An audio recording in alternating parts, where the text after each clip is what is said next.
So with Sony recently confirming their plans to expand PlayStation Plus into a multi-tiered gaming subscription service, I want to have a broad discussion today around the big three gaming giants being Sony, Microsoft, and Nintendo, and have a value comparison of where their online services stand today, and dive into what Nintendo needs to do to stay competitive in this gaming subscription landscape going forward.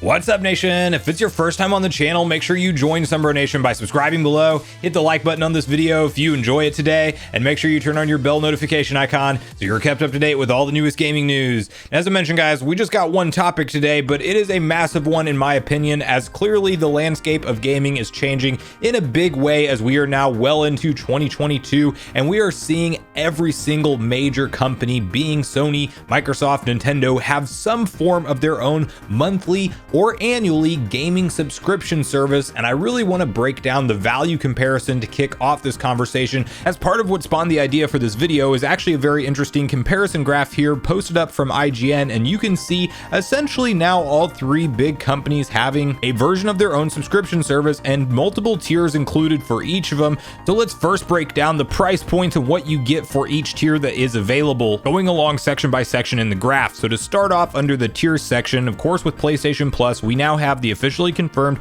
PlayStation Plus Essential, Extra, and Premium. Essential being priced at $9.99 a month, Extra being priced at $14.99 a month, and Premium being priced at $17.99 a month. Sony does offer an annual price plan discount if you do pay for it all 12 months in advance, at Essential coming in at $59.99, Extra coming in at $99.99, and Premium coming in at $119.99. There is currently no family plan option for PlayStation Plus. Additional perks for Sony include monthly downloadable games, access to older games, yes, PS1, PS2, PSP, PS3, and PS4, depending on your tier. Game trials, yes. Exclusive discounts, yes. Cloud saves, yes. Now comparing that to Microsoft's offering, you have Xbox Game Pass for console, PC Game Pass, or Game Pass Ultimate, which includes both. Game Pass for console only or PC only come in at $9.99 a month, with Game Pass Ultimate, which also includes Xbox Live, meaning their online play, for $14.99 a month. There is no annual price point or discount offered for Xbox Game Pass currently.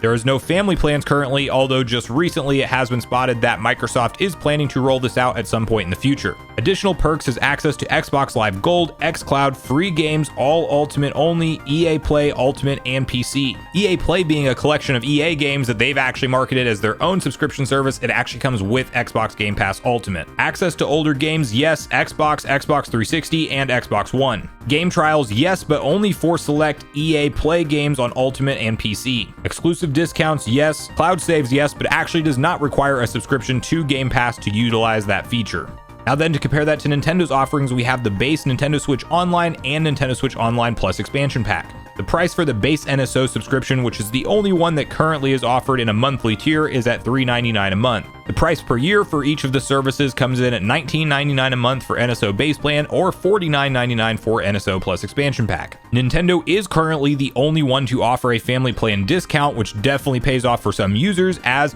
you can get $39.99 annual price for base NSO up to 8 users, or $79.99 annually for NSO Plus expansion pack, also up to 8 users. Additional perks for NSO currently support access to DLC for Mario Kart 8 Deluxe and Animal Crossing New Horizons. Access to older games, yes, NES and SNES games on base NSO, and NES, SNES, N64, and Sega Genesis games on NSO Plus expansion pack. Game trials are included for both tiers of NSO. Exclusive discounts, yes, and cloud saves, yes. Now, you can definitely say that there are some core fundamental differences between these multiple offerings of gaming subscription services, as clearly Xbox Game Pass Ultimate really aims to be a Netflix of games, if you will, in the sense that when new games drop, especially first-party Microsoft titles, they launch day and date on that service, whereas both Sony and Nintendo are in no means trying to compete on that particular front. Whether or not they will in the future will be interesting to watch unfold, but I think we are years and years away from that ever being an option, as the traditional method of releasing games both digitally and physically is still paying off and working very well for Sony first-party titles and Nintendo first-party titles. So their strategy instead is to heavily lean into their backlog of quality games and make that the real selling point of the service, as we still have to see the list of PlayStation games that will be attached to like the premium tier, but it is sounding like they are going to launch the service with hundreds and hundreds of games spanning the entire history of PlayStation games, with the one big downside and call out being that PS3 games to this point in time still have to be cloud streamed only due to the technical complications of the cell processor that they used inside of the PS3, and they definitely can develop an emulator and it may be being worked on, but right now that is still a cloud only experience, which if you know anything about cloud games, and I think a lot of you do, it's that it is normally less than desirable experience when it comes to things like latency and lag and dropped frames, and it really takes you out of the overall enjoyment of many games unless you just have a perfect internet connection. And even if you do have a perfect internet connection, a lot of people still experience those issues. Now, with Microsoft not offering any kind of annual discount, their service definitely ends up being the most expensive if you just tally up the 12 months of your $14.99 payment for Game Pass Ultimate. That is of course for Xbox Live Gold included as well, which does support things like party chat, friend invites, and all of that, and we'll dive into that with what Nintendo needs to do in that in a second. And it allows you to play their games on just about any platform, as even they are doing things like xCloud streaming, which you can actually stream games directly to your phone or tablet or whatever device you have. I think that's going to be a very exciting prospect in the future when latency times do come down over Wi-Fi connections and things, but right now you're still going to have those same kind of drop frames and lag experiences with things like xCloud. Now, when it comes to the additional perks section, that's actually something that I found rather interesting, as I do think that Nintendo in their mindset is treating this as the DLC is the extra perk for Nintendo Switch Online Plus expansion pack, as we saw them launch the service with the Animal Crossing's New Horizon DLC. Then when we saw them announce the Mario Kart 8 Deluxe Booster Course DLC also being included in that expansion pack, it seems like that's kind of the thing that we may see added in over the course of time,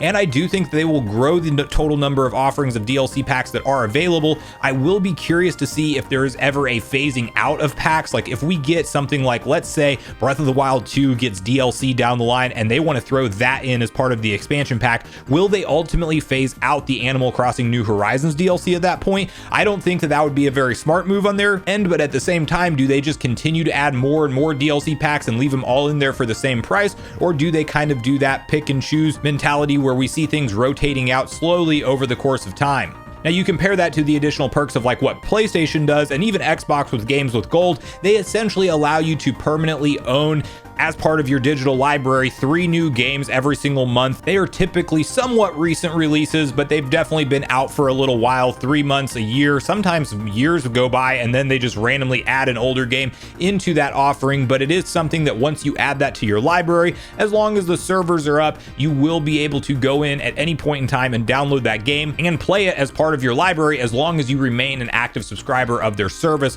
So definitely a very different kind of offering than what the DLC packs have to offer from Nintendo. Also, the fact that you get 3 new games every single month and that is their committed schedule, that is a very different thing than us kind of asking questions as Nintendo fans, and we don't know when we will get new DLC packs, if at all. Now, all of that said, you have to keep in mind that on all fronts, Nintendo Switch Online and even Nintendo Switch Online Plus expansion pack is significantly cheaper than these other offerings. Granted, you can get the base essential PlayStation Plus at $59.99 a year, which is essentially just $10 less than Nintendo's expansion pack, but at that point, you are really only getting those 3 new games added in per month and the ability to play online with friends, with of course the added enhancement of voice chat and party systems and direct text chat and all the things that we should have on a Nintendo platform in 2022. That said, I think if Nintendo is smart, they look at this and step back and take some time to really plan out the future of Nintendo Switch Online. And while it does feel like we are slowly getting to a point where that $50 price tag really makes sense for the annual price point, as they've continued to stick to 1 new N64 game per month, and they've added in some Sega Genesis games here and there, and of course the big boost of additional DLC packs, like most recently the Mario Kart 8 Deluxe one, I think think that as we walk forward into the future, it would not be a bad idea at this point to compete by creating a third tier of Nintendo Switch Online, but really get aggressive with what it offers. I'm talking things like maybe by time the next gen Nintendo Switch launches, we get something like a third tier offering with full-on GameCube library support with new games coming every month, and even throw Sega Dreamcast into that list, and definitely give us Game Boy Advance and the Game Boy family of systems in the meantime, and then maybe even do something like an additional 2 to 3 mainline Nintendo Switch digital downloads. They don't have to be the biggest first-party titles out there every time. There is a wide variety of different games on the eShop that Nintendo could pay a little bit of money to secure them as something we could add to our library to compete on that same front that we see Xbox do with Games with Gold and PlayStation do with their PlayStation Plus service. What Nintendo would charge for a service like that, I don't even know. I mean, it may be aggressive on the price point, but if they offer us 2 different options similar to what Sony is doing, where you can sign up for the annual plan and pay it all at once but get a hefty discount, or have that month-by-month pass so that way you can actually see what the service has to offer before you commit to a full month, I think that that's the way to do it, and they have to get on board in the year 2022 and going forward. It is clear that gamers talk to each other while we play online. You should not be required to have a third-party app running on any other hardware to chat with your friends, send text chats back and forth on which games you're going to play, send screenshots of what you've been playing, and have conversations of different achievements and hopefully trophy systems that they implement in the future when you unlock things. Like, you should definitely have some form of a social platform that you can hop into voice chat directly on the console itself. I know there's a lot of people who think Nintendo just don't want to mess with that because of them being a more family-friendly focused company, and to that I would say look at some of the games that are on the eShop. You just age gate the stuff and you don't have to worry about it as long as you do that age check verification and you enable parental controls on the consoles. And I think that us grown-up gamers that want to talk to each other while we play things like Mario Kart 8 Deluxe Online should be able to natively through the system itself and not have to use some smartphone app and not have to use a third-party company app altogether to do so. So I think with something like a big overhaul of Nintendo Switch Online and maybe even a third tier to add in more value for things like GameCube games and just a broader overall classic games library from Nintendo's old games could really position them to stay competitive in this growing gaming subscription landscape that we find ourselves in 2022, as clearly when all 3 major game companies are doing this monthly revenue strategy, you know that it is only going to become more prevalent from here. And while I know there's a lot of people out there that are not a fan of subscription services at all, period, and I'm still a physical collector myself, when it comes down to it, I want to be able to own my games, but we're going to see these services progress, and as long as the value is there, I am happy to pay the money. I just don't like when something is a simple cash grab and you don't get any kind of value out of it. So the price for what you spend and what you get always has to be fair. But at this point in the video, guys, I want to hear from you personally on where you think Nintendo will go from here with the future of Nintendo Switch Online expansion pack. How do you think it stacks up today to the competition with Xbox Game Pass and with Sony's new offerings,